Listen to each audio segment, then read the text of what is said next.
Kita akan segera memulai acara pada pagi hari ini.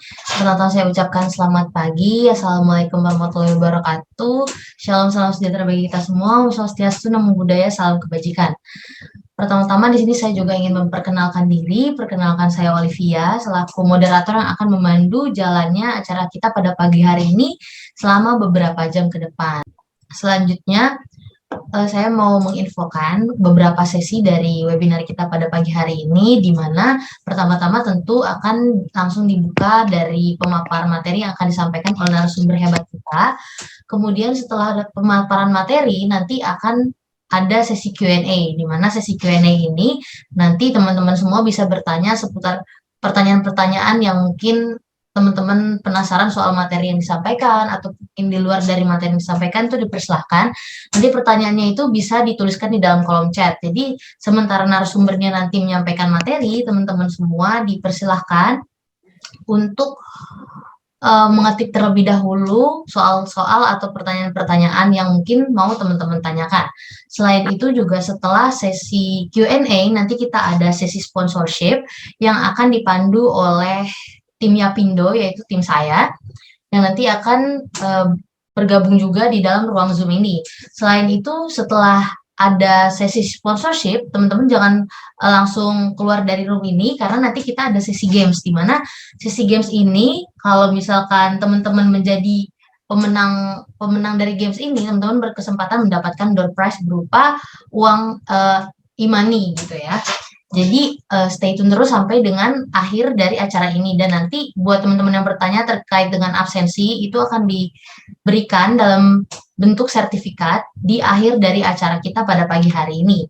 Selain itu juga saya mau menginfokan sedikit rules dari acara webinar kita pada pagi hari ini, di mana selama acara ini berlangsung teman-teman semua diharapkan untuk tetap menyalakan kamera dan juga tetap menonaktifkan mikrofon untuk agar supaya tidak mengganggu penyampaian materi yang akan disampaikan oleh narasumber hebat kita pada pagi hari ini. Selain itu, mungkin teman-teman di sini penasaran ya, siapa sih narasumber hebat kita pada pagi hari ini. Jadi hari ini kita kedatangan Dr. Indra Janis, Magister Kedokteran Tropis. Beliau ini lahir di Padang pada tanggal 18 November 1959. Pendidikan terakhirnya ini beliau lulus sekolah pascasarjana di USU Medan. Kemudian sekarang beliau bekerja sebagai staf pengajar tetap di Yayasan UISU atau Universitas Islam Sumatera Utara. Mungkin terlebih dahulu kita menyapa Bapak Indra Janis, apa sudah bergabung dengan kami? Oh, udah. Oke. Bagaimana kabarnya Bapak? Baik-baik ya, sehat-sehat ya Pak ya? Sehat, ini pada saat ini juga kami di hotel sedang ada acara, jadi lari sebentar. Oh ya, oke, baik Pak. Untuk selanjutnya apa Bapak sudah siap untuk kita langsung masuk ke dalam pemaparan materi? Oke. Ya, silakan. Untuk itu selanjutnya saya persilakan kepada Bapak Indra. Waktu dan tempat dipersilakan. Terima kasih.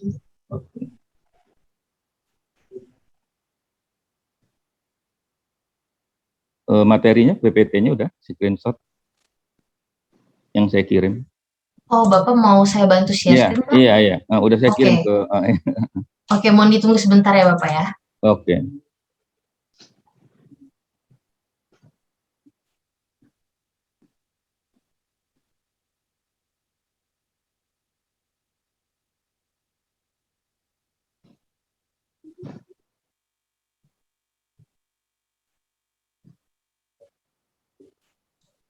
Layar share screen saya sudah terlihat. Oke.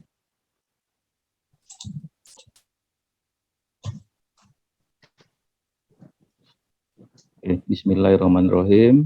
Assalamualaikum warahmatullahi wabarakatuh. Dengar suara saya Mbak Olivia? Dengar Pak. Oke, jadi hari ini saya oleh PT Yopindo untuk membawakan ini pembelajaran untuk nakes gitu ya. Tentu saya judulnya adalah pemakaian antibiotik yang rasional. Nah, ini penting kita lihat bahwa ada hari antibiotik ya di dunia, itu 18/24, berarti sangat penting bahwa antibiotik ini perlu kita pahami bersama. Nah, oleh karena itu pada hari ini saya mencoba untuk memaparkan bagaimana dengar ya pemakaian antibiotik rasional. Next, lanjut. Lanjut, Mbak. Nah, ini yang biasa kita lihat obat-obat ya, terutama antibiotik bentuk-bentuknya seperti ini ya, ada kapsul, ada apa namanya, tablet, ada injeksi ya, berarti ada yang cair, ada yang padat, ada semi solid ya, ada krem. Ini yang sering kita jumpai di apotek atau yang kita gunakan. Lanjut. Nah, makanya aku bilang satu rangkap dalam berkas mereka. Lanjut, Mbak. Ini satu apa? Yang udah satu step semua.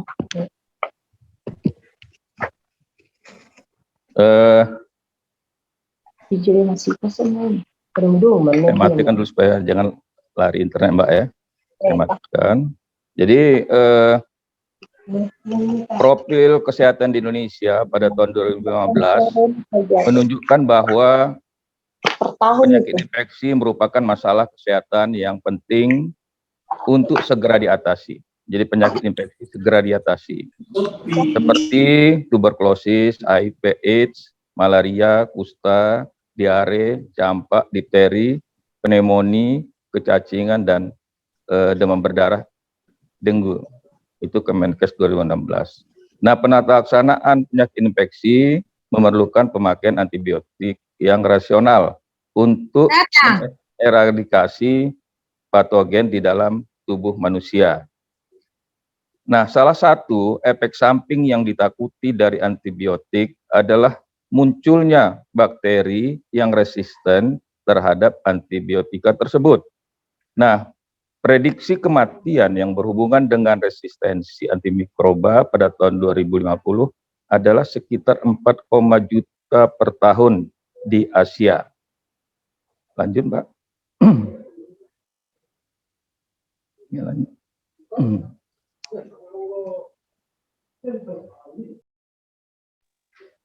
Nah, golongan obat yang paling banyak digunakan di dunia adalah antibiotik. Diperkirakan lebih dari 1/4 anggaran rumah sakit dibelanjakan untuk kebutuhan antibiotik. Nah, munculnya resistensi ini akan merugikan pasien dan beban negara menjadi lebih besar. Terjadi kematian 2 kali lebih besar karena resistensi antibiotik ini. Next.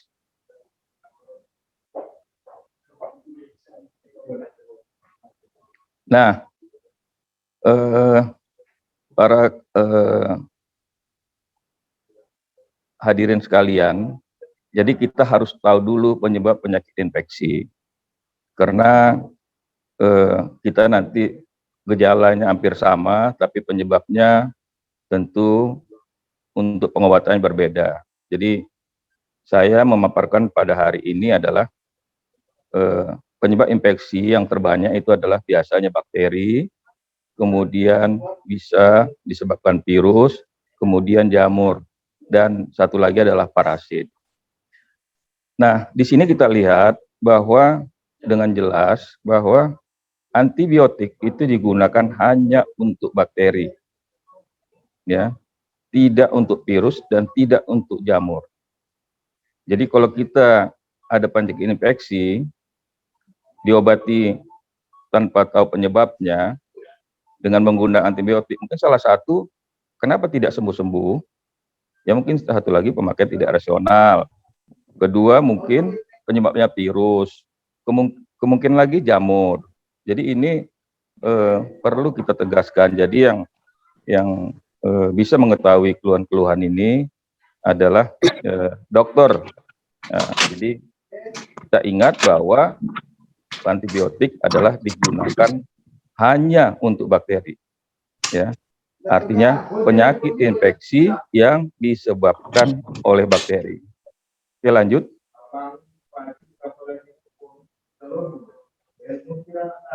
Nah, apa itu resistensi antibiotik? Resistensi antibiotik, ya, adalah kekebalan terhadap antibiotik. Ya, artinya adalah kemampuan bakteri untuk menahan efek dari obat. Ya, akibatnya bakteri tidak mati setelah pemberi antibiotik dan fungsi obat tersebut tidak bekerja sama sekali pada tubuh. Jadi jelas bahwa dalam terjadi resistensi ini berarti adanya pemakaian antibiotik yang tidak rasional, akhirnya terjadi resistensi.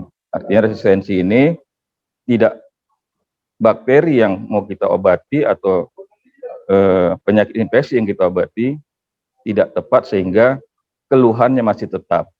Dan kalau terus kita memakai antibiotik ini tanpa tahu penyebabnya, nah antibiotik ini yang terakhirnya tidak bisa dipakai lagi pada mungkin infeksi-infeksi berikutnya. Ya, jadi mesti ada antibiotik yang baru. Nah, untuk mengetahuinya ini tentu dokter dan ada laboratorium mikrobiologi. Lanjut.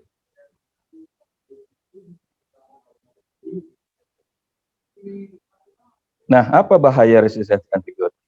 Nah, resistensi antibiotik terhadap bakteri dapat menyebabkan akibat yang fatal. Artinya, awalnya penyakit infeksi itu ringan, ya, infeksi itu ringan, karena tidak tepat pengobatannya, maka bisa akibat fatal, kematian, ya, jadi kematian.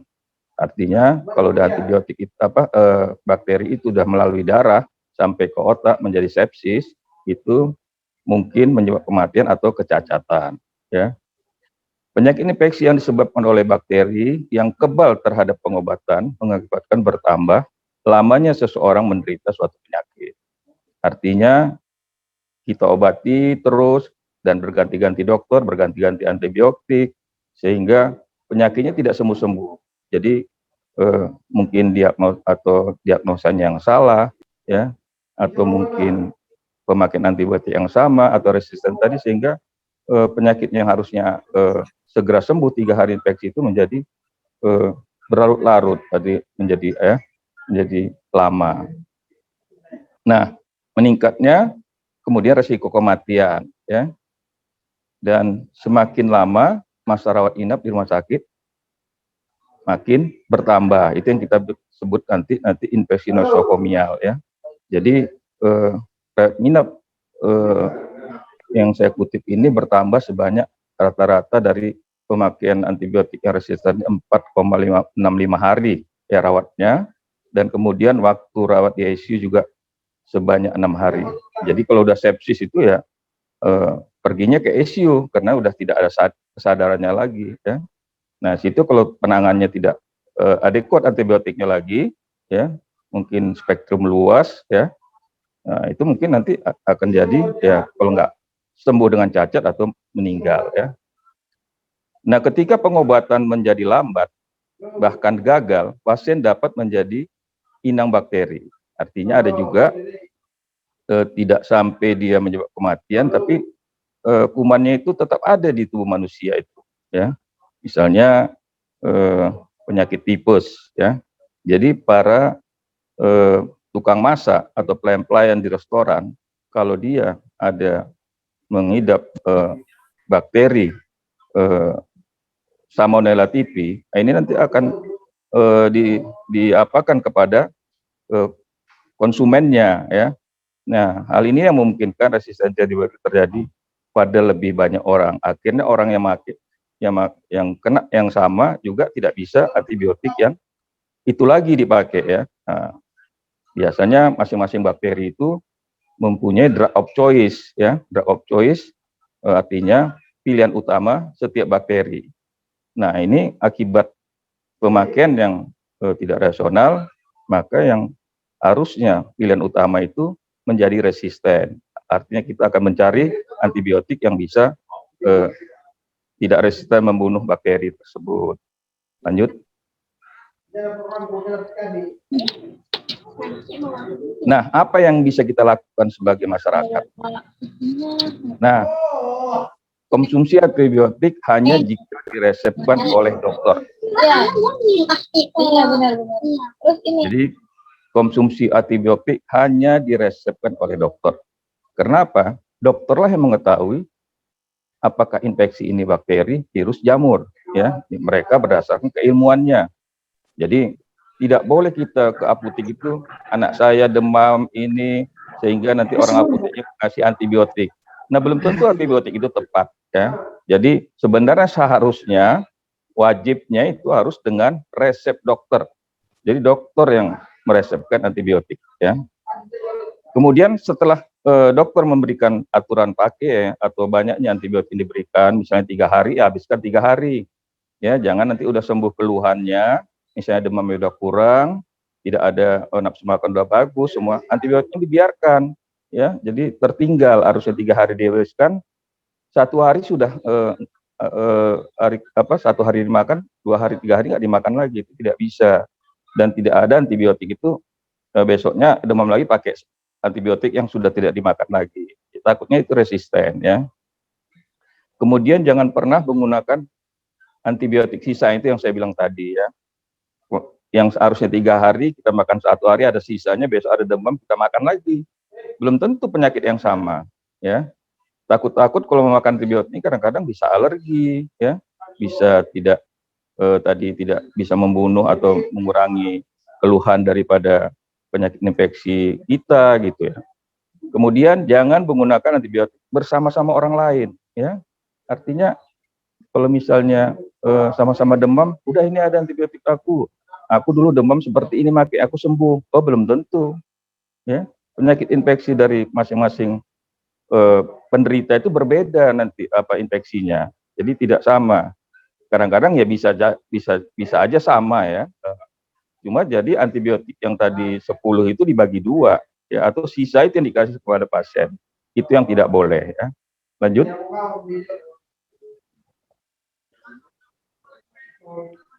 Nah, ini data resisten bakteri terhadap antibiotik di sebuah rumah sakit. Nah, tidak ada yang mencapai 100%, bahkan 90%. Rata-rata di atas 50. Ini karena apa? Ini karena pemakaian tadi yang tidak rasional, ya. Sehingga pemakaiannya tidak sesuai dengan infeksinya. Kemudian pemakaian yang di atas tadi, sehingga rata-rata hampir di atas 50 memang, ya, tapi tidak mencapai 100%. Bahkan nanti antibiotik bahkan ada yang di bawah 50% efektivitasnya, ya. Jadi ini kita lihat ini, ya, karena pembuatan antibiotik ini pun tidak murah, ya. Jadi tidak murah untuk membuat antibiotik yang baru. Jadi kalau semua resisten, apa yang terjadi? Ya, akhirnya banyak pasien yang tidak tertolong, ya. Mungkin banyak kematian atau lebih kecacatan. Nah, total resistensi bakteri terhadap gram negatif ini, jadi bakteri itu ada gram negatif, ada gram positif, ya. Jadi ada negatif, jadi ada antibiotik yang total resistensinya terhadap gram negatif itu ada 67,80%, dan bakteri gram positif 47,73%. Ini adalah secara in vitro, ya, kita lihat di laboratorium mikrobiologi. Artinya dengan pewarnaan gram, ya. Jadi nanti bakteri itu diwarnai, ya, dengan pewarnaan gram, ada gram positif, bakteri fokus gram positif, fokus gram negatif, basil gram positif, basil gram negatif. Nah, ini, ya, jadi ini, jadi waspadalah kita terhadap kita lihat dari ini baru sebagian, ya, data dari rumah sakit tertentu. Belum kita lihat lagi rumah sakit lain, ya. Lanjut.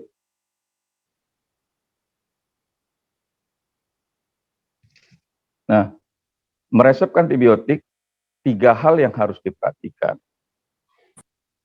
Nah, tidak semua penyakit yang keluhannya demam misalnya, ya, itu perlu ditanyakan apakah antibiotik memang diperlukan, ya. Tidak semua penyakit pasien datang atau kita berobat ke dokter harus ada antibiotik. Jadi kadang-kadang pasien juga seperti itu, kalau kita hanya kasih vitamin, obat demam, pasiennya mengeluh juga kadang-kadang, "Dok, ini aja obatnya." Nah, itu.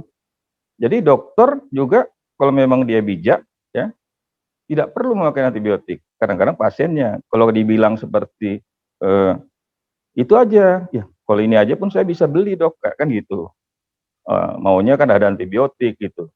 Nah itulah kadang-kadang kerjasama antara dokter sama pasien. Jadi dokter menjelaskan, ya tidak semua penyakit memakai antibiotik. Yang kedua, jika memang antibiotik diperlukan, pilihlah antibiotik yang paling rasional, ya. Jadi sesuai dengan apakah mudah didapat, kemudian pemakaiannya, ya nggak perlu ada disuntik, kalau bisa oral, artinya melalui obat diminum, ya. Jadi tidak perlu semua disuntik. Pasien pun kadang-kadang kalau berobat ke dokter itu atau ke rumah sakit mesti disuntik. Enaknya saya nggak bisa dapat. Padahal yang disuntik itu analgetik, bukan antibiotik. Karena untuk pemberian antibiotik secara IM itu perlu diagnosa klinis yang tepat, ya. Jadi jadi pasien juga kadang-kadang kita ini harus mengerti bahwa kalau dokter tidak memberikan antibiotik, jangan ditanyakan lagi basi atau penjelasan apakah penyakit saya ini, ya. Jadi dokter menjelaskan tidak perlu, dan insya Allah dengan pemberian obat ini aja bagus, akan membaik, ya. Kemudian efektifkah pemberian antibiotik tersebut? Nah ini, jadi yang saya bilang tadi, setiap kuman itu ada drug of choice. Kemudian setiap daerah, suatu infeksi misalnya pneumonia, belum tentu antibiotik yang dipakai satu daerah itu sensitif untuk daerah lain. Maka itu sering kita di bagian mikrobiologi melaporkan pola sensitivitas kuman, misalnya dari bahan sekutum untuk daerah misalnya Sumatera, Jawa, itu nanti bisa berbeda penyebab kumannya, berbeda juga antibiotik yang sensitif, ya. Next. Nah, apakah antibiotik diperlukan? Antibiotik hanya untuk indikasi bakteri, itu saya jelaskan lagi. Antibiotik hanya untuk indikasi bakteri. Jadi kalau kawan-kawan sekalian, kalau pada infeksi kemarin COVID-19 itu ada antibiotik, nah itu dipertanyakan juga, ya. Kemarin saya udah nanyakan juga kemarin bahwa antibiotik diberikan pada pasien-pasien COVID yang opname di rumah sakit, takut infeksi nosokomial, ya, mungkin itu, ya. Tapi sebenarnya COVID-19 itu adalah virus, tepatnya adalah obat virus. Nah itu, ya. Kemudian tidak semua demam, nah ini ya yang tadi saya bilang, tidak semua demam sebabkan oleh indikasi bakteri, karena salah satu demam juga fungsinya adalah pertahanan tubuh kita awalnya gitu. Tapi kalau demam tidak sembuh-sembuh, kemudian ada disertai batuk, terus malas, makan tidak mau, artinya gangguan sistemik, nah ini mungkin terus berobat ke dokter, ya. Artinya awalnya kita boleh sebagai pasien ya makan obat demam dulu, ya.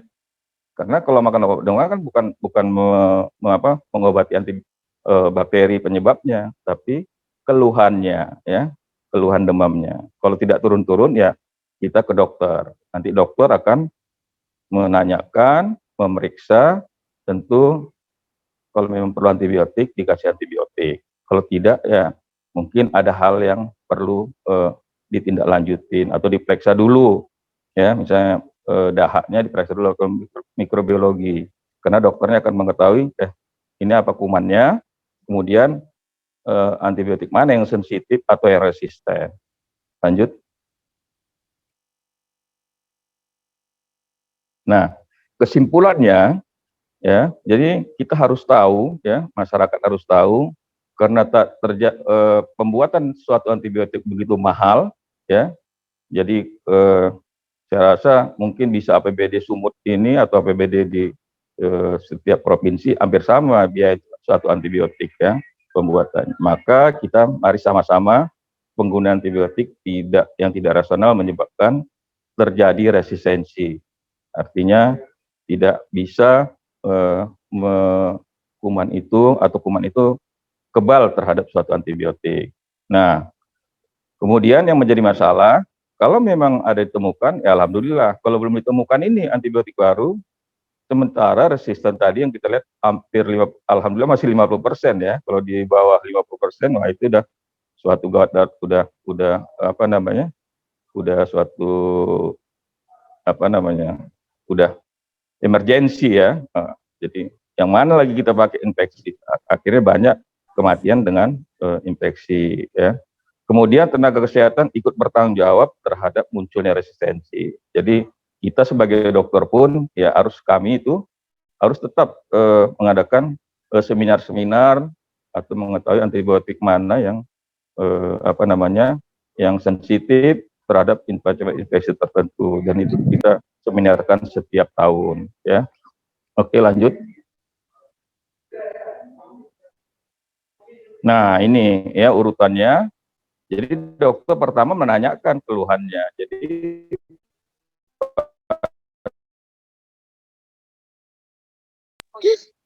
pasien itu pasti keluhan pertama datang ke infeksi ya kan, periksa. Nah, baru dokter nanti menjelaskan apakah diperlukan antibiotik atau tidak. Atau sebelum memakai antibiotik, coba bahan pemeriksaannya Pak, mesti seperti sputum, kemudian pus, kemudian cair apa namanya yang lainnya ya, feses ya, darah, untuk diperiksa dulu Pak di laboratorium mikrobiologi. Untuk apa gunanya? Untuk kira-kira untuk penyakit Bapak infeksi ini apakah yang pas atau yang tepat atau yang sensitif untuk kuman. Karena mungkin pasti dalam riwayat perjalanan penyakit Bapak ini sudah berobat kemana-mana tidak sembuh-sembuh. Jadi dokternya mungkin menyarankan untuk pemeriksaan. Misalnya kalau kita batuk-batuk ya sputumnya diperiksa dulu. Nah, dokternya lagi akan muncul, bisa aja semua antibiotik yang di kultur atau ditanam di laboratorium mikrobiologi resisten semua. Nah, itu nanti dokternya kira-kira apa jalan keluarnya, karena antibiotik itu ada yang lini pertama, lini kedua, lini ketiga. Jadi kalau lini pertama resisten boleh pakai lini kedua. Kalau lini kedua resisten boleh pakai lini ketiga. Jangan lini ketiga duluan, sehingga yang satu dua jadi resisten. Saya rasa mungkin lanjut. Oke, jadi selama apa ini juga kita harus prokes. Jadi terima kasih, itu saja yang dapat saya sampaikan. Mudah-mudahan banyak pertanyaan yang pada hari ini. Terima kasih. Wassalamualaikum warahmatullahi wabarakatuh. Waalaikumsalam warahmatullahi wabarakatuh. Waalaikumsalam.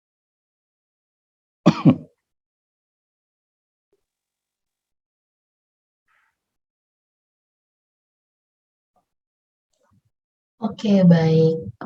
Berakhir sudah untuk pemaparan materi yang tadi disampaikan oleh narasumber kita, Bapak Indra, dan selanjutnya kita akan beralih ke dalam sesi Q&A, di mana di sesi Q&A ini buat teman-teman yang punya pertanyaan boleh raise hand, nanti akan saya bantu untuk sebutkan namanya dan dipersilahkan untuk bertanya, dan jika mungkin ada yang mau menyampaikan melalui kolom chat juga dipersilahkan. Nah, di sini sudah masuk 3 orang yang raise hand di dalam layar monitor saya. Yang pertama itu saya persilakan untuk Kak Fitria Puji Handayani untuk menyampaikan pertanyaannya. Selamat siang, teman-teman. Selamat siang, dokter.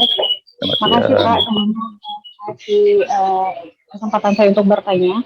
Di sini tadi kan kita sempat membicarakan tentang resistensi antibiotik, dok. Ya. Oh, perkenalkan dulu, nama saya Fitria Puji Handayani. Saya dari STF Maha Ganesha Denpasar, Bali, dok. Oh, baru balik dari Bali saya kemarin. Oh, gitu. Iya. Ya, silakan. Kebetulan saya baru masuk kuliah sih, dok, masih semester 1. Oke, silakan. Iya, jadi di sini saya mau bertanya tentang resistensi antibiotik. Kalau seandainya tadi dokter membahas resistensi antibiotik ini, misalnya nih yang sakit itu memerlukan antibiotik kan, tapi di sini ada bakteri, istilahnya tuh kayak bakteri tidak mati setelah pemberian antibiotik, itu penjelasan dari resistensi. Kalau seandainya semua resistensi dari antibiotik itu, lalu apa penanganan yang harus pertama kali kita lakukan, dok? Sedangkan misalnya kan ada nih, misalnya dikasih obat panas, tapi memerlukan antibiotik juga gitu untuk penambahannya, untuk istilahnya adalah gitu untuk penambahan sebelum memberikan obatnya langsung gitu dok. Lalu itu bagaimana ya solusi untuk kita semua? Oke, Terima terima kasih dok. kasih. Fitria ya, Puji kemarin dari Bali juga barusan. Ya, muter-muter pakai Trans Metro apa itu? 3 jam ya. Nanti kapan-kapan kembali mampir-mampir dok. Oke, insya Allah. Baik, jadi tapi sebenarnya resistensi antibiotik itu tidaklah general, tidak semua. Jadi saya bilang tadi ya, mungkin di daerah ini antibiotiknya seperti ini karena sering memakai suatu antibiotik, misalnya A, ya. Jadi yang A ini aja resisten, ya. Jadi yang A ini. Jadi masih ada lagi antibiotik, itu yang saya bilang tadi, ada lini pertama, lini kedua, lini ketiga. Jadi dokter pun harus memahami, jangan pakai lini ketiga. Artinya lini ketiga ini cadangan. Jadi kalau tentara cadangan. Jadi pakailah yang pertama, ya. Jadi jangan, kalau lini ketiga ini biasanya obatnya mahal, ya. Jadi membebani masyarakat, bisa aja masyarakat tidak membelinya. Jadi pasti dokter nanti yang seperti Fitria bilang tadi, itu misalnya batuk Fitria ya, dahaknya itu diperiksa, ya, diperiksa, kemudian dari hasil kulturnya itu, jadi di mikrobiologi itu dahaknya itu ditanam tumbuh bakteri, kemudian dites dengan beberapa antibiotika.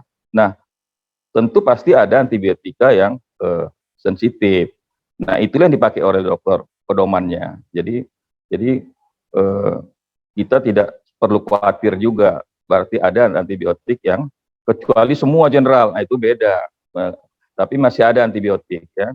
Artinya bisa juga cara pemberiannya ya. Mungkin cara oral, mungkin karena pasiennya tidak lemah dalam penyerapan antibiotik, mungkin dengan infus atau dengan injeksi. Jadi ada apa? Jadi dokter yang mengetahuinya itu. Jadi tidak khawatir. Tapi yang sebagai masyarakat kita jangan membeli antibiotik itu Fitria. Saya demam. Nanti apotek bilang, nah ini antibiotiknya. Anak-anak umur berapa tahun? Nah, ini sirupnya. Itu yang salah. Jadi masyarakat sendiri yang membuat antibiotik itu yang tidak sesuai dengan diagnosis dari penyakitnya. Itu aja bisa saya jawab. Puas macam mana Fitri? Ada satu lagi, boleh nggak dok? Boleh. Kalau seandainya tadi kan kita nih sering banget nih beli obat misalnya ke apotek. Kadang di apotek kita mau beli obat panas, nggak sekalian sama antibiotiknya gitu. Kadang kan gitu. Nah jadinya berarti kurang baik kah dok yang seperti itu? Iya. Cukup sampai apa sih obat yang mereka cari aja iya. gitu? Ya mereka nggak tahu. Jadi sebenarnya bukan saya mengecili perawat atau bidan, ya. Kan ada berobat ke bidan, ke ini atau para medis lainnya. Mereka pun sebenarnya tidak berhak mengasih antibiotik. Mengasih antibiotik itu dokter. Nah itu ya. Jadi kadang-kadang kalau dokter yang kompeten dengan bidangnya, mengerti dengan penyakit infeksi, dengan gejala-gejalanya, pasti dari gejalanya dokter udah tahu. Oh ini demam sekian hari, penyakitnya ini. Sementara obatnya kita kasih ini. Kalau tidak kurang, nanti dokternya itu yang saya bilang tadi, mungkin memeriksakan bahan pemeriksaan yang keluhannya itu ke mikrobiologi gitu. Jadi ada tahap-tahapnya. Itu aja. Nah, jadi dokter yang mempunyai peran untuk kalau itu sama-sama kita jaga, insya Allah tidak terjadi resistensi. Karena dokter nanti pasti menanyakan obat apa yang sudah dipakai. Oh, misalnya si Fitri datang ke dokter, obat apa yang sudah dipakai? Pasti Fitri bilang ini dikasih. Wah, hebat, dari mana dapatnya ini? Dari apotek. Dokter nggak akan mengasih yang sama itu lagi gitu. Kemungkinan ini obatnya tadi si Fitri terstop ya karena nggak sembuh, 2 hari aja udah dibawa ya. Apalagi si Fitri nggak tahu obat apa yang dimakan, penting antibiotik aja. Oke? Iya.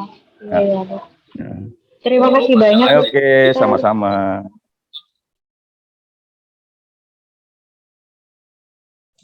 Oke, baik. Terima kasih untuk Kak Fitria tadi atas pertanyaannya dan terima kasih juga atas jawaban dari Bapak Indra tadi. Semoga apa yang dijawab oleh Pak Indra bisa menjawab pertanyaannya Kak Fitria tadi ya. Dan kita mungkin akan langsung beralih ke pertanyaan selanjutnya. Di dalam kolom chat juga udah masuk beberapa pertanyaan. Jadi kita selang-seling aja ya dari kolom chat dan dari yang raise hand. Untuk yang raise hand diharapkan untuk tetap mengangkat tangannya sampai dengan nanti mungkin namanya saya bantu sebutkan.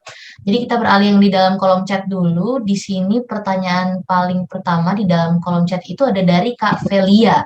Kak Velia ini bertanya, katanya obat antituberkulosis itu kan antibiotik. Izin bertanya, golongan antibiotik apa obat antituberkulosis tersebut, Pak? Terima kasih. Nah, Mungkin itu akan langsung saya serahkan kepada Pak Indra untuk oke. menjawab. Jadi memang itu dalam pengobatan obat TB itu salah satunya ada antibiotik. Misalnya ada golongan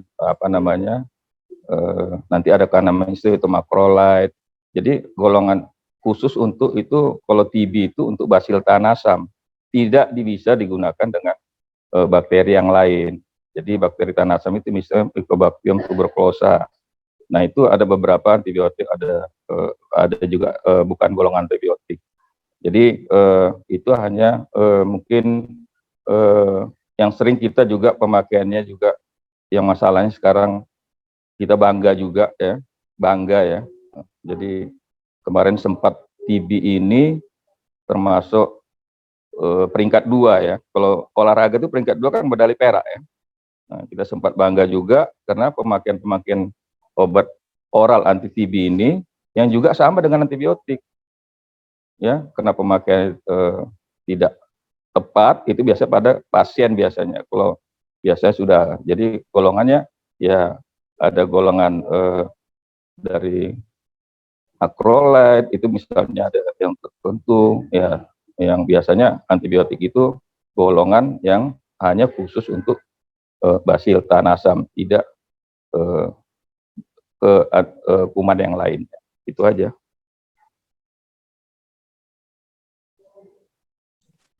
Oke, baik. Terima kasih atas jawabannya Bapak Indra. Untuk Kak Felicia ya, kalau nggak salah tadi ya namanya ya. Untuk Kak untuk Kak Velia semoga jawaban yang diberikan oleh Bapak Ya, kalau Dr. kurang Indra jelas saya tadi tanyakan lagi. Iya, nanti misalkan ada yang belum terjawab atau kurang jelas, dipersilakan untuk kembali bertanya ya Kak ya. Kita akan beralih ke yang raise hand nih, kita gantian. Di sini untuk yang raise hand, ada dari Kak Ayu Kartika. Untuk Kak Ayu Kartika dipersilakan untuk menyampaikan pertanyaannya. Baik, terima kasih Kak. Assalamualaikum warahmatullahi wabarakatuh. Waalaikumsalam warahmatullahi wabarakatuh. Sebelumnya, kenalkan dokter, nama saya Ayu Kartika. Saya berasal dari Universitas Baitur Rahmah Padang. Izin bertanya dokter. Sebelumnya saya sudah pernah kuliah pakar mengenai resistensi obat. Pada saat itu saya bertanya mengenai resistensi juga. Jika seorang pasien ini udah resistensi gitu kan dokter. Terus upaya apa yang harus dilakukan? Nah, di saat itu dokter tersebut menjawab mengenai kombinasi antibiotik. Nah, menurut dokter, apakah optimal dengan mengcombine antibiotik tersebut? Terima kasih dokter. Oke, terima kasih ya Ayu. Pasti dasar mengcombine antibiotik itu mungkin dokternya mungkin ada komponen-komponen atau infeksinya ada beberapa bakteri ya. Sebenarnya itu hasil dari diagnosa dokter. Ini perlu sebenarnya yang diutamakan adalah satu. Kenapa? Kalau kita combine ya, berarti takutnya ya itu mungkin karena sifat antibiotik ini ada membunuh, ada menghambat ya. Jadi kalau misalnya membunuh itu kalau dia terlampau spektrum luas, jadi di tubuh kita ini ada flora normal yang membantu sistem pertahanan tubuh kita. Akhirnya flora normal pun yang ada di tubuh kita mati semua. Jadi hati-hati memang ya, tapi kalau dokter yang udah berikan combine itu mungkin salah satu adalah pertama dokter itu mungkin berdasarkan hasil penelitian orang penyakit ini supaya tepat dikasih antibiotik yang combine. Nah, jadi mereka sudah berdasarkan hasil penelitian kalau udah dokter ya. Nah, kalau tidak sembuh juga itu tadi mereka kan sepertinya bukan langsung kita dokter ngasih antibiotik sembuh. Insya Allah ya sembuh kalau dia tepat. Tapi kalau tidak ya mungkin dokternya akhirnya menganjurkan lagi tadi pemeriksaan ke bahan yang menyebabkan infeksi itu ke bagian mikrobiologi. Jadi dasar dokter memberi combine itu udah sesuai dengan mungkin kompetensi dia, sudah membaca dia bahwa obat penyakit A ini obatnya seperti ini. Jadi boleh ya dia berdasarkan penelitian orang dia akan bukan mencoba, artinya mereka akan memberi terapi antibiotik. Itu aja. Baik, Gimana Ayu? Terima kasih dokter. Ya, nggak salah Ayu ya, karena dokter itu. Ya. Baik dokter. Iya. Baik, terima kasih untuk pertanyaan dari Kak Ayu Kartika tadi, dan terima kasih juga untuk jawaban dari Bapak Dr. Indra. Dan untuk mempersingkat waktu, kita akan langsung beralih ke pertanyaan yang selanjutnya. Dan untuk pertanyaan yang selanjutnya, karena tadi kita memutuskan untuk selang-seling, jadi kita lihat di dalam kolom chat nih. Tadi kan kita udah menjawab pertanyaan dari Kak Velia, sekarang kita beralih ke pertanyaan dari Kak Febri Simanjorang. Kak Febri Simanjorang ini berkata, saya Febri Simanjorang izin bertanya tentang obat antibiotik, apa efek samping pada lansia lanjutan minum obat antibiotik dan bagaimana cara mengganti antibiotik secara tradisional? Karena orang tua saya penyakit kurang pendengaran gara-gara minum obat terus secara obat resep. Mungkin boleh diberikan jawabannya, dokter? Oh, baik. Jadi orang tuanya pendengarnya kurang ya. Nah, boleh tahu orang tuanya berapa, umurnya berapa? Kadang-kadang bukan karena obat yang dimakan. Jadi kita kan ada degenerasi daripada sel-sel kita. Apalagi udah 60, 70 tahun ke atas lah misalnya. Mungkin bukan gara-gara antibiotik. Kebetulan aja mungkin pas makan itu proses itu menjadi lebih aktif. Nah, terdata kita bilang gara-gara obat ini. Karena kalau obat antibiotik itu biasanya yang paling itulah alergi ya. Tapi kalau misalnya oral itu alerginya lambat, tapi kalau suntikan itu kita harus dites dulu sebenarnya ya. Terhadap antibiotik itu kita tes dulu ya. Alergi enggak dengan sedikit, dengan ada cara tesnya. Kalau misalnya itu alergi, di seputaran tangannya kita tes, nah itu tidak dipakai. Jadi kita pun tidak bisa bilang bahwa akibat orang tuanya tadi pendengaran pada saat bersamaan saya rasa. Tapi kalaupun ada antibiotik yang efek sampingnya mengganggu pendengaran itu, kalau diberhentikan biasanya kalau antibiotik diberhentikan keluhannya itu berkurang, tapi kalau menetap berarti bukan biasa dengan antibiotik ya. Jadi ada berkurang dia ya. Oh, ini makan obat ini, datang ke dokter, dok kok jadi peka suara saya, kok jadi ini kuping saya. Dokternya akan melihat bahwa dokternya akan tahu nih, oh ini efek samping obat ini salah satu mungkin di pendengaran. Nah, dokternya terus langsung mengurangi atau menghentikan. Dan untuk obat-obat lansia itu ada dosisnya ya, tidak sama dengan dosis yang kita yang muda-muda ini ya, atau anak-anak. Itu aja. Gimana? Ya baik, Bapak, terima kasih untuk tanggapan dari pertanyaannya Kak Febri tadi. Gimana Kak Febri? Semoga menjawab ya Kak Febri untuk pertanyaan dan juga jawaban yang diberikan Bapak Dr. Indra tadi. Dan kita akan beralih ke pertanyaan yang raise hand nih sekarang. Di pertanyaan raise hand ini yang paling atas sekarang ada dari Kak Virginia. Mungkin untuk Kak Virginia boleh langsung on mic. Terima kasih atas kesempatan yang diberikan. Sebelumnya, perkenalkan nama saya Virginia Kandoangko dari Universitas Samratulangi. Pertanyaannya tadi kan... Kedokteran ya? Di kedokteran? Di farmasi, dokter. Oh, farmasi. Oh, ya ini ya, ini perlu farmasi. Ya, silakan. Tadi kan ada membahas tentang resistensi obat, Ya. ganti-ganti dokter. Nah, kenapa ganti-ganti dokter bisa menyebabkan resistensi? Apakah resep yang diberikan tiap dokter berbeda? Dan apakah ada tanggung jawab dari dokter jika memberikan diagnosa yang salah yang menyebabkan resistensi? Dan bagaimana bisa diketahui kalau diagnosis dokter tersebut salah? Apakah bisa dijelaskan? Iya, iya. Ya, dokter itu kan mendiagnosa berdasarkan anamnesis. Ya, itu pasien itu datang ditanyain itu, ya, datang dengan keluhan utama, ya, apakah demam, batuk, mencret-mencret, ya, atau sakit menelan, itu ditanya, ya. Nah, misalnya kalau misalnya penyakit menelan lah misalnya, ya kan. Nah, dokter nanya, ya kan, sebenarnya kalau hanya baru 2 hari, itu kan biasanya kita jalan ke pelaja, tiba-tiba sakit menelan atau mata merah, itu sebenarnya kalau kita sering membaca itu paling banyak adalah penyebabnya adalah virus. Jadi virus itu tidak perlu semua diobati. Nah, kalau dokter itu memakai antibiotik itu, sebenarnya keluhannya itu pasti tidak sembuh, ya. Kalaupun sembuh, sifat virus ini yang untuk apa ini ya self-limiting disease, dia sembuh sendiri sebenarnya kalau pertahanan tubuh bagus. Nah, kalau diagnosa salah itu bukan salah, artinya dokter akan memberikan diagnosa kerja sementara. Nah, jadi bukan diagnosa apa ya, karena dia kan hanya berdasarkan pemeriksaan fisik, kemudian anamnesis, ya. Maka dokter untuk awalnya mungkin dia bisa aja dokter tidak memeriksakan bahan-bahan yang diperlukan untuk penyebab infeksi.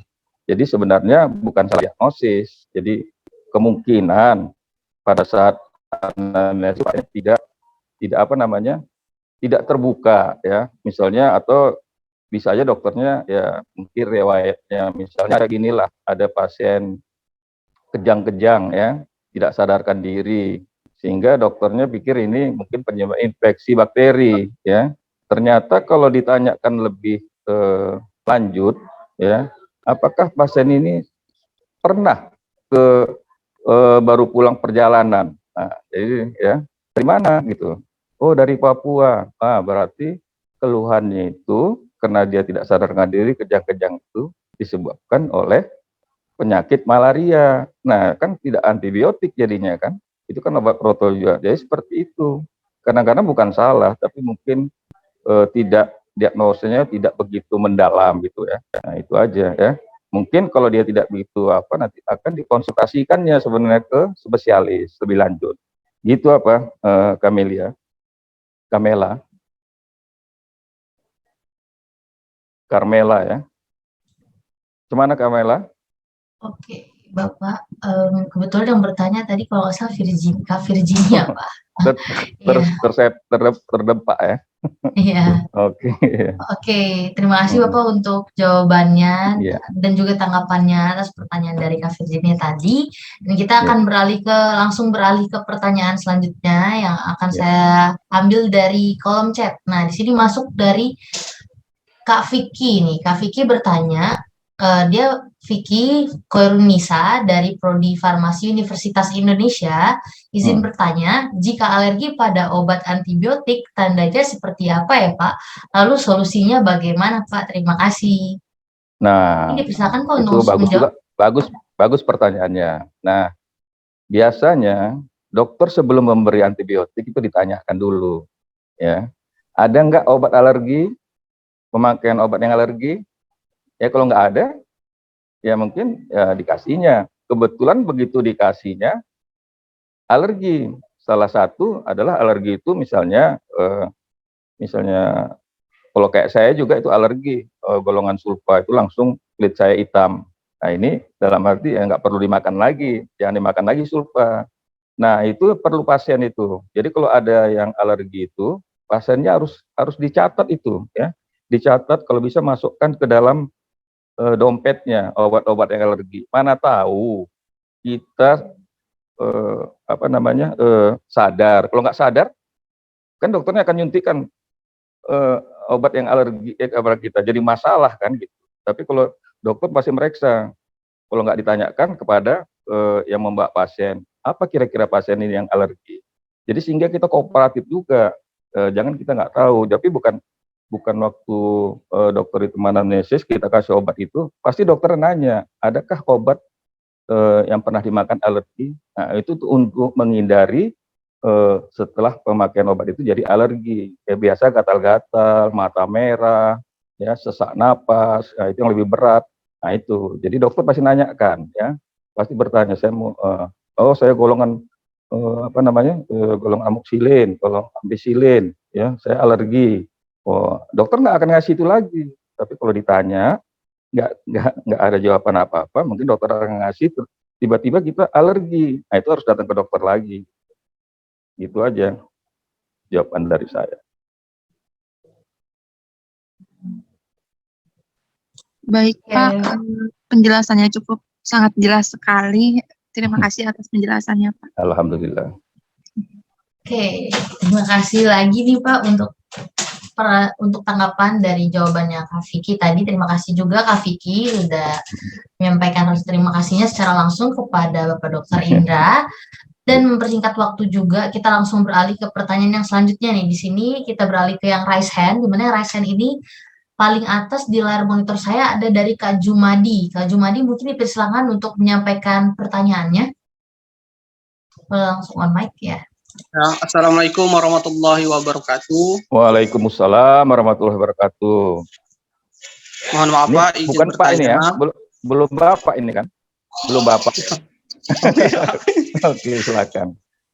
Masih Ya, muda. saya atas nama Jumadi dari Ya. Akademi Farmasi Yarsi Pontianak. Farmasi lagi ya. Oke. Ini saya ingin bertanya, Ya. apa yang seharusnya dilakukan jika seorang pasien resistensi terhadap suatu antibiotik? Apa tadi? Kita ulangi itu putus-putus apa? Yuna. Apa Gimana? yang seharusnya dilakukan jika seorang pasien resistensi terhadap suatu antibiotik? Oh gitu. Itu aja. Sekian Pak pertanyaan saya. Oke. Jadi bukan pasiennya ya, jadi dokternya ya nanti artinya dokternya nanya, artinya apalagi pasiennya udah kemana-mana ya kan. Ternyata yang saya bilang tadi udah kemana-mana, udah makan antibiotik, ternyata penyakitnya penyakit TB paru ya. Jadi penyakit TB paru itu ada khusus obatnya ya, obat untuk atas TB paru, dikasih antibiotik, batuknya nggak sembuh juga, ya kan, demamnya nggak kurang, ya tambah berdahak.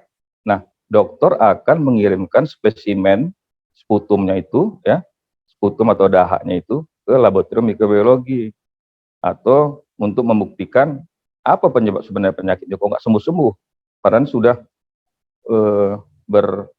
ada berapa dokter sudah dikasih, ya, sudah antibiotik ini, tengoknya, wah, ini yang sering saya pakai juga, tapi saya pasti tidak mengasihkan ini. Jadi mereka menganjurkan, ya dokternya menganjurkan pemeriksaan bahan pemeriksaan spesimen. Nah dari situ nanti akan nampak apakah ini bakteri disebabkan oleh bentuk kokus, bentuk basil, atau bentuk BTA, ya, atau tergantung dokternya mintanya apa, pewarnaan aja, atau dengan dikulturnya. Kalau dikultur, dokternya pasti meminta itu salah satunya adalah resistensi. Nah, nanti dilihat di situ. Ternyata memang benar obat yang sudah dipakai ini sudah resistensi. Kemungkinan ada obat yang pada saat tes antibiotik di laboratorium itu ada yang sensitif. Nah, itu yang dipakai dia.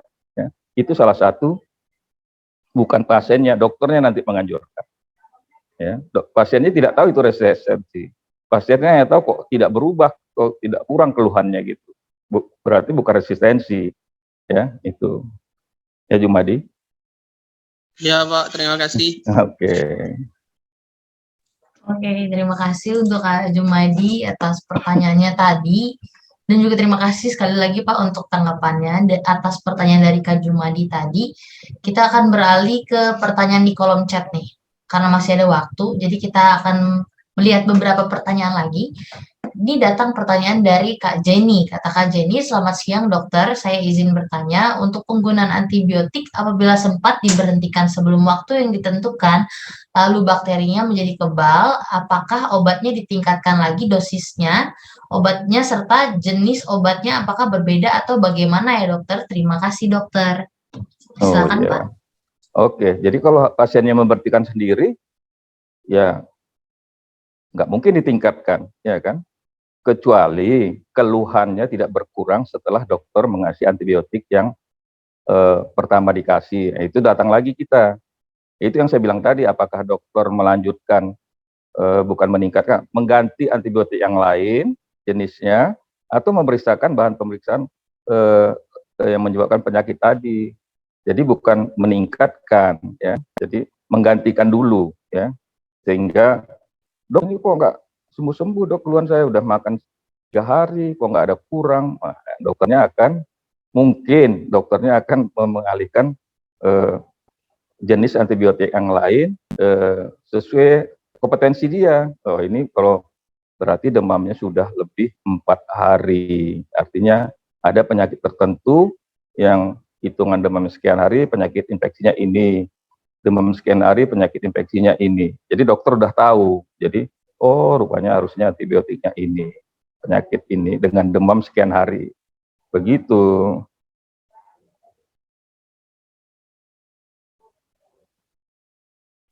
Oke, baik, terima Gimana? kasih.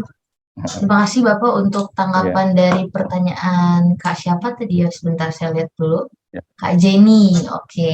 Untuk Kak Jenny, gimana Kak Jenny? Semoga menjawab ya Kak Jenny untuk jawaban yang diberikan Bapak Dr. Indra tadi. Dan untuk mempersingkat waktu juga, supaya mungkin banyak dari jawaban lainnya yang bisa terjawab, kita langsung beralih ke pertanyaan yang selanjutnya. Ada dari Kak Devina nih, Kak Devina raise hand di dalam layar monitor saya. Jadi untuk Kak Devina dipersilakan untuk langsung menyampaikan pertanyaannya. Selamat pagi menjelang siang ya Pak. Perkenalkan di mana saya nih? Di mana? Siapa? Devina Elsa Dominika Jibua Pak.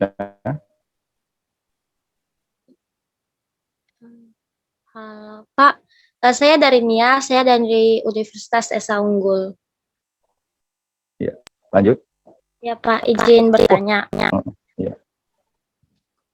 Ya, izin bertanya Pak, apakah apoteker tidak berhak memberikan antibiotik ya Pak? Sedangkan antibiotik sendiri dibuat oleh apoteker, dan soal obat-obatan itu lebih dekat dengan apoteker. Terkadang, maaf sebelumnya Pak, terkadang seorang dokter juga salah dalam memberikan resep kepada pasien Pak. Ya, itu aja. Iya Pak, terima kasih. Oke, jadi apoteker itu bukan membuat antibiotik, tapi meracik sesuai dengan permintaan dokter. Misalnya untuk pulpis, ya, untuk di dalam kapsul itu sesuai permintaan dokter, ya, bukan membuat. Kalau membuat itu bukanlah, karena sediaannya sudah ada, tinggal meracik aja, bercampur-campur sesuai dengan apa di resep dokter. Nah, dokter salah itu tadi saya bilang bukan salah, cuma tidak tepat pada penyakit infeksinya, artinya tidak pernah salah. Karena kadang-kadang kalaupun dia alergi tadi, dia harus bertanya dulu, ya. Jadi ditanyakan dulu apa-apa penanganan. Kalau yang belum tahu ada alergi, ternyata makan itu bukan salah namanya. Jadi itu efek samping obat. Itu obat itu segera ditukar dan dikasih anti alergi. Jadi sebenarnya kalau salah itu kan fatal namanya itu ya. Jadi tanpa ada pemeriksaan, anamnesis langsung. Ya tadi saya berobat ke dokter, kasihnya aja tanpa diperiksa, itu yang salah. Tapi pemberian antibiotik itu tidak pernah dokter salah, atau bukan tidak pernah dokter salah, tapi bukan salah, namanya tidak tepat sesuai dengan indikasi infeksi yang diberikannya. Mungkin nanti pasiennya lagi, saya bilang tadi kan, balik lagi dia, kok nggak sembuh, nah, itu dikasih yang rupanya penyakitnya demam sekian hari, oh rupanya tipes. Tipes itu ada obat drug of choice-nya. Jadi ada obat pilihan utamanya, oh dikasih obat ini. Itu ternyata bagus. Jadi bukan apoteker itu membuat obat, tapi meracik sesuai dengan resep dokter. Dan apoteker di apotek itu pun tidak berhak memberikan antibiotik, menanyakan pasien sakitnya apa, demamnya apa, apalagi pada anak-anak. Itu tidak berhak ya. Jadi kalau timbul alergi itu yang jadi masalah, lari ke dokter. Nah, itu ya. Itu aja apa Devina dari Nias ya. Nggak gempa lagi ya, Devina? Nggak gempa lagi, Pak. Nggak gempa lagi. Iya. Ya. Terima kasih ya, Pak. Yo, sama-sama. Yahobu. Yahobu, Pak. Iya. Oke, baik. Terima kasih Bapak untuk tanggapan dari jawaban Kak Devina. Terima kasih juga Kak Devina atas partisipasinya untuk bertanya dalam acara ini. Dan mungkin kita masuk ke dalam pertanyaan terakhir ya Pak, mengingat adanya keterbatasan waktu. Di sini kita melihat pertanyaan di dalam kolom chat masuk dari Kak Hussein. Kak Hussein menyampaikan, Assalamualaikum, izin bertanya dok, saya Hussein dari Sulawesi Barat, Kota Polewali, Mandar, izin bertanya dok. Apa yang seharusnya dilakukan jika seorang pasien resisten terhadap suatu antibiotik?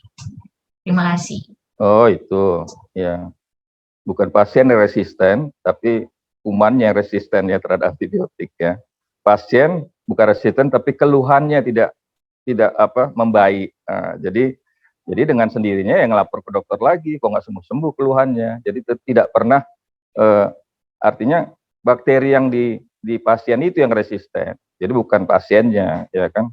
Kalau pasiennya resisten seru juga itu ya. Ini kita tadi ceritakan terhadap antibiotik ya. Jadi kuman yang ada penyebab infeksi di artinya tidak mempan lagi lah ya, tidak mempan lagi karena mungkin tadi pemakaiannya tidak bijak, tidak rasional ya, tidak sesuai dengan keluhannya ya. Jadi dikasih aja itu ya antibiotiknya, itu aja. Jadi bukan pasien yang resisten, tapi kumannya resisten terhadap antibiotik gitu.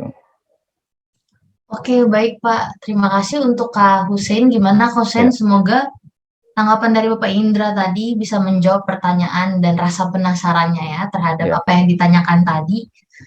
Oke, untuk itu dengan berakhirnya jawaban atau tanggapan yang disampaikan oleh Pak Indra terhadap jawaban yang terhadap pertanyaan yang disampaikan oleh Kak Hussein, itu menandakan bahwa kita sudah berakhir di dalam sesi Q&A ini. Dan mengingat ada keterbatasan waktu, kita akan langsung beralih untuk sesi games, di mana mau ditunggu sebentar, saya akan coba bantu share screen terlebih dahulu.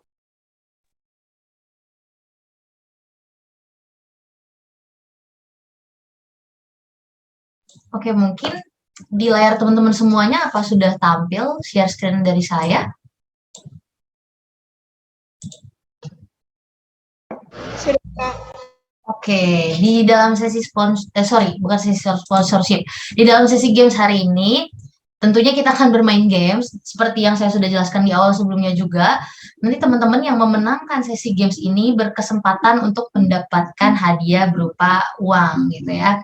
Nominalnya masih dirahasiakan. Jadi, buat teman-teman semua yang mau join, mohon ditunggu sebentar, saya persiapkan terlebih dahulu untuk link dan lain sebagainya.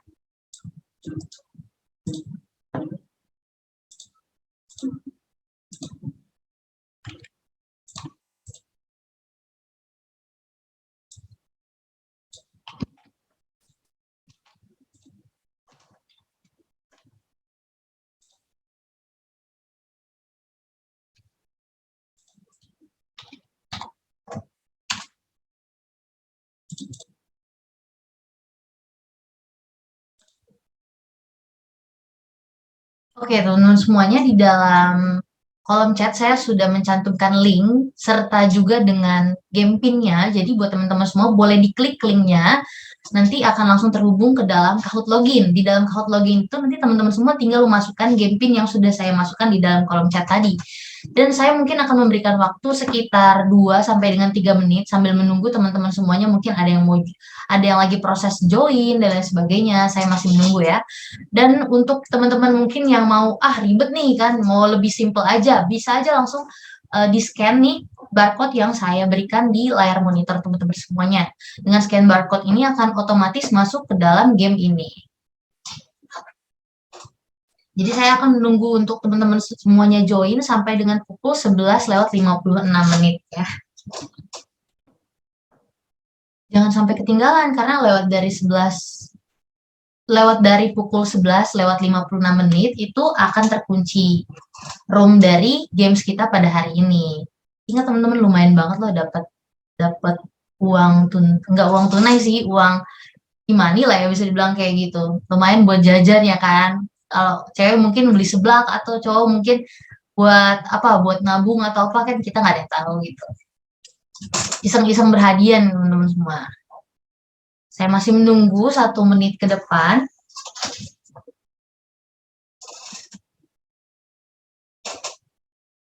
Di dalam layar monitor saya ini sudah sekitar 64 dari kalian yang bergabung. Cukup banyak ya antusiasnya sepertinya untuk games kali ini. Jadi mungkin sembari menunggu, saya mau infoin juga mungkin teman-teman boleh tuh diingat-ingat lagi tadi info di awal seputar dari narasumbernya yang sempat saya sampaikan, mungkin terkait dengan profilnya narasumber ataupun materi yang disampaikan narasumber tadi juga diingat-ingat lagi karena itu bakal ada di dalam pertanyaan games kita pada hari ini.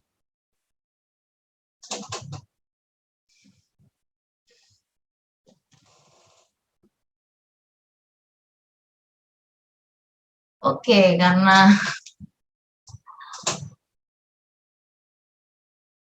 karena ini udah 70 orang kurang lebih ya yang join, dan udah waktunya juga menunjukkan pukul 11 lewat 56 menit, jadi kita akan langsung segera mulai aja ya. Saya kunci nih untuk roomnya, kita akan langsung start.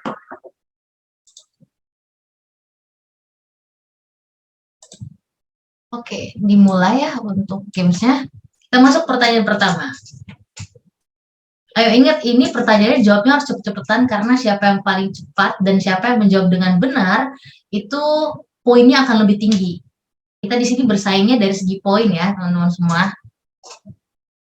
Oke, udah masuk 40 jawaban di dalam layar monitor saya.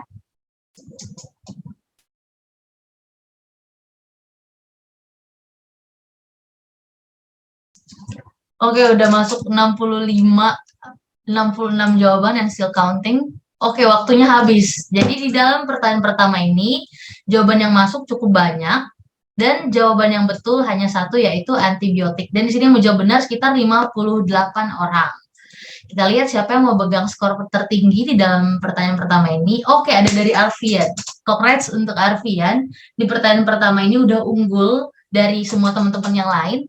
Tapi untuk teman-teman semua yang lainnya jangan berkecil hati karena masih ada beberapa pertanyaan selanjutnya. Kurang lebih ada 4 pertanyaan lagi nih.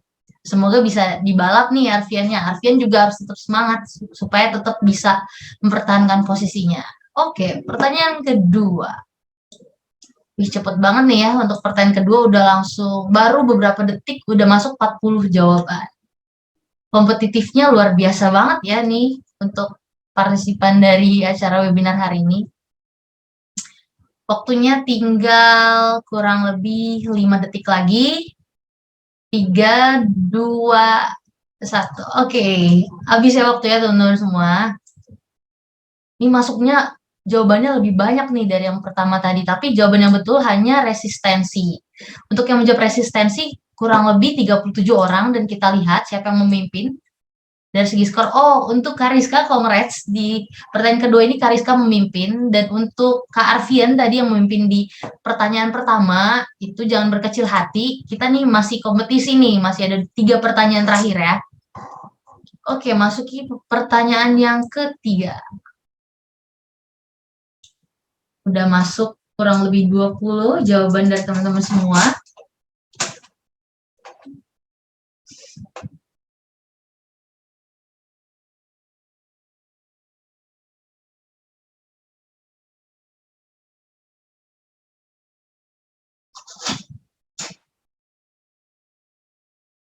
Oke, waktunya udah habis ya teman-teman semua. Jadi ini jawabannya juga yang masuk cukup banyak. Kurang lebih sama kayak jawaban dari pertanyaan pertama dan kedua. Tapi yang benar jawabannya nggak ada yang menjawab benar nih di pertanyaan ketiga nih. Jawaban yang betul tuh bakteri virus jamur ya. Jadi pertanyaannya mikroorganisme penyebab infeksi adalah bakteri virus jamur. Kita lihat, mungkin kayaknya yang memimpin masih Kariska. Nah, benar ya. Yang memimpin di sini masih dari Kariska Ayumi. Congrats untuk Kariska. Karena waktunya terbatas, kita langsung masuk ke pertanyaan keempat. Oke. Baru 2 detik ya, udah 40 jawaban yang masuk. Luar biasa sekali. Memang gak kaleng-kaleng ya semuanya dari kalian ini. Masih ada waktu, santai. Masih ada waktu 10 detik lagi, masih ditunggu untuk yang masih mau mikir-mikir dulu daripada salah ya kan. 5, 4, 3, 2, 1. Oke. Habis waktunya untuk pertanyaan keempat. Hanya 5 jawaban nih yang masuk nih untuk pertanyaan keempat. Tapi yang benar adalah jawaban yang dokter. Dan yang menjawab betul ada 64 peserta. Congrats untuk yang menjawab betul. Kita lihat siapa, apakah Kariska Oh, belum dibalap ya untuk posisinya Kariska ini. Congrats untuk Kariska. Sekali lagi atas pencapaiannya untuk di posisi pertama nih. Di pertanyaan keempat. Kita masuk ke pertanyaan terakhir. Ini kalau nggak salah biasanya pertanyaan terakhir tuh ada double points gitu ya teman-teman. Jadi mungkin bisa lebih effort lagi nih di pertanyaan terakhir nih. Oke. Udah masuk sekitar 10 jawaban di layar monitor saya. Waktunya masih 15 detik lagi, santai, chill, dipikirin dulu, mungkin jawabannya daripada salah ya kan. 5, 4, 3, 2, 1. Oke, habis nih. Udah habis nih pertanyaannya. Nah, untuk jawaban dari pertanyaan kelima banyak banget ya. Lebih banyak dari 1, 2, 3, bahkan yang 4 tadi. Tapi nggak ada yang menjawab benar nih kebetulan. Jawaban yang betul tuh bentuk sediaan pada. Jadi mungkin masih tetap Karisma deh kayaknya nih yang memimpin di games kita pada hari ini. Kita lihat di posisi ketiga ada dari Kak Bambang, di posisi kedua ada dari Kak Septi, dan di posisi pertama dipegang oleh Kariska. Congrats untuk Kariska. Mungkin untuk Kariska boleh di screenshot dulu nih layarnya. Karena nanti Kariska boleh mengirimkan bukti dari kemenangan games ini kepada admin kami yang nanti akan saya bantu follow up untuk nomor handphonenya atau nomor WhatsApp-nya di dalam kolom chat. Jadi sekali lagi congratulations untuk Kariska, Kak Septi, dan Kak Bambang. Untuk Kariska nanti bisa menghubungi admin kami yang nomornya akan saya bantu berikan di dalam kolom chat. Oke, untuk itu sesi games kita pada hari ini sudah berakhir. Mohon ditunggu sebentar, saya stop share terlebih dahulu. Oke. Karena sesi games kita pada hari ini sudah berakhir, itu menandakan bahwa acara kita pada siang hari ini juga sudah berakhir. Untuk itu saya menyampaikan terima kasih mungkin tadi kepada Bapak Indra ya udah keluar juga. Jadi mungkin ya udah saya sampaikan aja terima kasih untuk Pak Indra tadi atas pemaparan materinya yang sangat amat komprehensif ya, pembahasannya juga, dan juga untuk teman-teman semua atas partisipasi aktifnya tadi bertanya melalui kolom chat maupun yang raise hand tadi. Terima kasih banyak untuk keaktifannya di dalam acara ini, dan congratulations sekali lagi untuk Kak Rizka tadi kalau nggak salah ya yang memenangkan games hari ini. Pokoknya terima kasih banyak untuk teman-teman semua atas waktunya, atas kesediaannya untuk bergabung dalam acara kami pada hari ini.